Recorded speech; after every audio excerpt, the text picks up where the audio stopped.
అమరావతి అన్నటువంటి పేరు నుంచి ఇప్పుడు కొత్త పేరుకి తీసుకొచ్చారు ప్లాన్ బి జగన్మోహన్ రెడ్డి. ఇదివరకు 3 రాజధానులు. ఒక అయోమయం, ఒక గందరగోళం ఈ ఇరుపక్షాల మధ్యన. అమరావతి అట్లాగే ఉండాలి.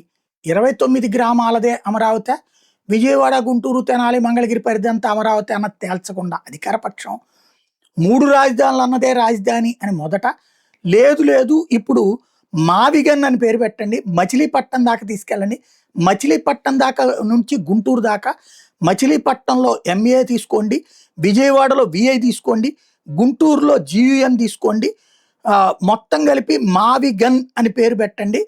టోటల్గా అక్కడ ఒక 70 కిలోమీటర్లు, ఇక్కడ ఒక 40, 110 కిలోమీటర్ల రాజధాని, ఇదే మా ప్లాన్ బి అన్నటువంటిది జగన్మోహన్ రెడ్డి తాజాగా తేల్చి చెప్తున్నటువంటి అంశం.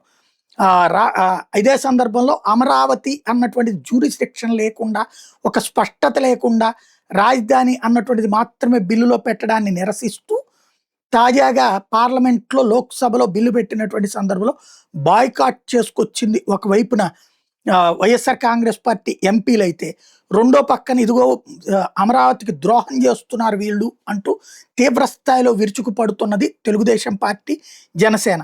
అమరావతి సెల్ఫ్ ఫైనాన్షియల్ ప్రాజెక్ట్ అని చెప్తూ 47,000 కోట్ల అప్పులు ఎందుకు చేస్తున్నారు అన్నటువంటిది ప్రశ్న ఈ సందర్భంగా జగన్ రైట్ చేసుకొచ్చాడు. ఇన్నాళ్ళు చంద్రబాబు నాయుడు గారు ఏమంటా ఉన్నారు ప్రజలను మభ్యపెడుతూ, అమరావతి సెల్ఫ్ ఫైనాన్స్ ప్రాజెక్ట్ అని ప్రజలను మభ్యపెడుతూ ఇన్ని సంవత్సరాలు అంటా ఉన్న మాటలు.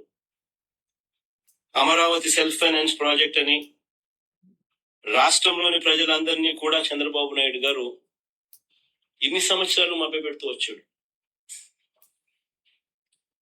నేను అడుగుతా ఉన్నా ఇదే చంద్రబాబు నాయుడు గారు,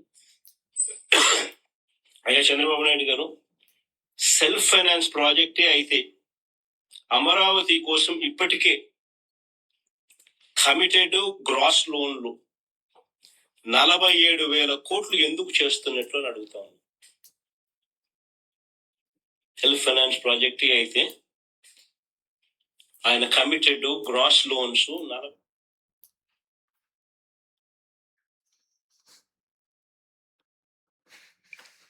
ఇదొకటి. అట్లాగే నేను దురుద్దేశం లేదు, నాకు రాజధానికి నేను వ్యతిరేకం కాదంటూ, అలా కావాలనుకుంటే రాయలసీమలో పెట్టుకునేవాడిని, వైజాగ్ ఎందుకు అంటాను అంటూ చెప్పుకొచ్చారు. దీని మీద చంద్రబాబు నాయుడు గారు ఆయన ఎల్లో మీడియా వాళ్ళ ముఠా కేవలం వాళ్ళ స్వార్థం కోసం, వాళ్ళ బినామీలు, వాళ్ళ ఆస్తులు, వాళ్ళు కొనుగోలు చేసిన ల్యాండ్ రేట్లు పెంచుకునే దానికోసం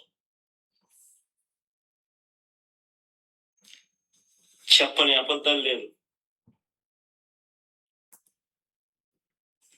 అంత దారుణంగా విషపూరిత ప్రచారాలు చేశారు. నిజంగా నేను చెప్తా ఉన్నాను, నాకు సంకుచితమైన ఆలోచన నాకు గన ఉంటే రాయలసీమలోనే రాజధాని పెట్టేవాడిని. విశాఖపట్నంకి ఎందుకు పెట్టాలా? విశాఖపట్నంలో ఎందుకు పెట్టాలా? నాకు నిజంగానే సంకుచితమైన ఆలోచనే గన ఉంటే అసలు నేను ముఖ్యమంత్రి కాకమునిపై ఇక్కడ చంద్రబాబు నాయుడు భూములు కొనలా, ఇల్లు కట్టలా, కానీ జగన్ ఇక్కడే భూమి కొన్నాడు. ఈ సొంత ఇల్లు, సొంత భూమి నేను కొన్నా.